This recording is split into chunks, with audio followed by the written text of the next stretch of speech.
श्री स्वामी समर्थ. मित्रांनो, हा व्हिडिओ तुम्हाला मिळालाय हा योगायोग नाहीये. व्हिडिओला अजिबात स्किप करू नका, नाहीतर पश्चाताप केल्याशिवाय काहीही उरणार नाही.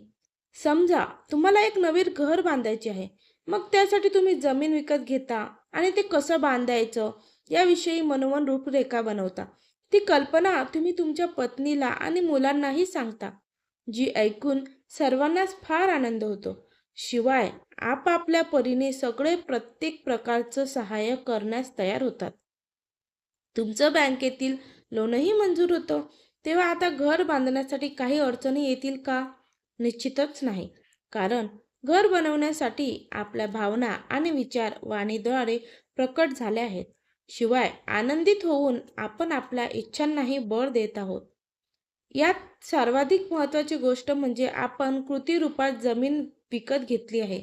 बँकेकडून कर्जही मंजूर करून घेतले आहे.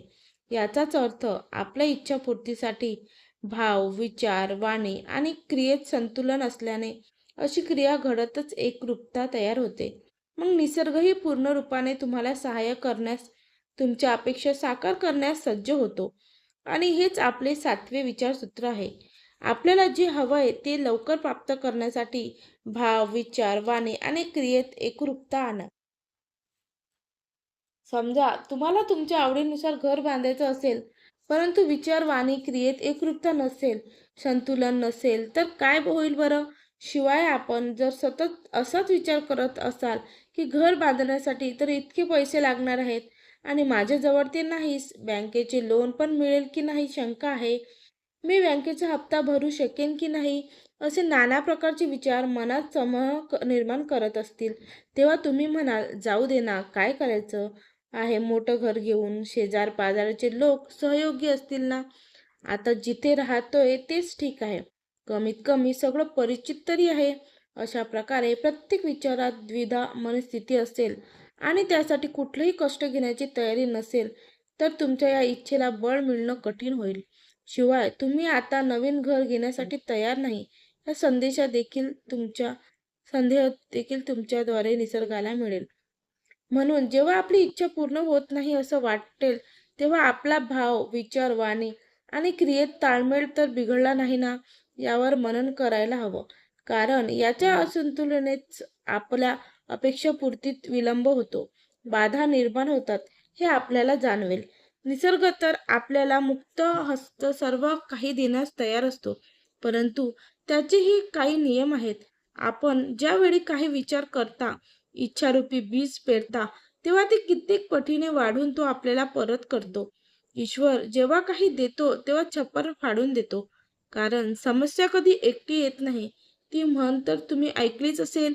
पण ज्यावेळी म्हणी बनल्या त्यावेळी लोकांमध्ये ही समज प्रचलित होती, की परमेश्वर जे काही देईल ते भरपूर प्रमाणातच, मग ती चांगली गोष्ट असो वा वाईट.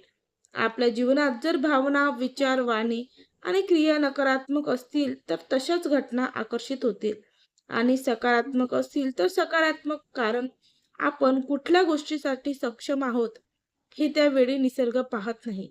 तुम्ही त्याला जे देता तेच तो भरपूर प्रमाणात परत करतो. आपण जर निसर्गात प्रेम, आनंद, चांगुलपणा, विश्वास, शांतीचे बीज पेराल तर संपूर्ण विश्व तुम्हाला याच गोष्टी कित्येक पटीने परत करेल. म्हणून कधीही कुणाचा द्वेष, घृणा, तिरस्कार करू नका. अन्यथा त्याच गोष्टी तुमच्या जीवनात परत येतील. तुम्हाला जे हवंय ते इतरांना द्या, म्हणजे त्याच गोष्टी जीवनात प्रवेश करतील. मात्र त्यासाठी आपले भाव, विचार, वाणी आणि क्रियेत संतुलन साधता यायला हवं. शिवाय आपल्या भावनेला सातत्यपूर्वक बळ द्यायला हवं. आता प्रश्न निर्माण होतो, की एकरूपता कशी यावी? याचं उत्तर आहे, सजग राहूनच भाव, विचार, वाणी आणि क्रियेत एकरूपता आणली जाऊ शकते. त्यामुळे तुम्हाला जे हवं आहे त्याबद्दल तुम्ही चांगलाच विचार करा.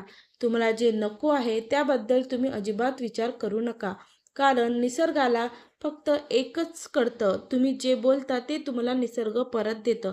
त्यामुळे कधीही पॉझिटिव्ह राहा. नेहमी पॉझिटिव्ह राहिल्याने तुमच्या आयुष्यात सगळ्या गोष्टी पॉझिटिव्ह होणार आहेत. श्री स्वामी समर्थ. जय गजानन माऊली. तुम्हाला जर आजचा व्हिडिओ आवडला असेल, चॅनलला नक्की सबस्क्राईब करा आणि व्हिडिओला एक लाईक करून बेल आयकॉन नक्की दाबा. त्याचबरोबर व्हिडिओ जास्तीत जास्त लोकांपर्यंत शेअरसुद्धा करा. धन्यवाद.